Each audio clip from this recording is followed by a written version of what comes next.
Hi everyone, welcome back to another episode from Wake&Tech. In this video, we will be learning how to buy an item with PayPal in Groupon.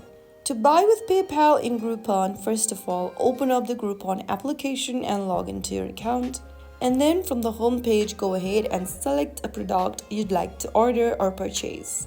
Now, once you're in this product page, go ahead and tap on Buy at the bottom, and the product will be added to your shopping cart. Now scroll down and look for the Payment Method tab. To purchase the item with PayPal, tap on More Payment option and choose PayPal. And then tap on Pay with PayPal button at the bottom and follow through the instructions.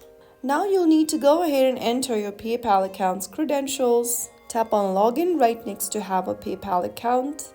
And enter your PayPal email address or phone number and your password for your PayPal account to sign in with PayPal. Ensure that your credentials are correct and follow through the instructions so that you can pay for the amount with PayPal. If you found the video helpful, don't forget to like, share, and subscribe the channel for more easy tutorials like this. I'll see you in the next video. Thank you for watching.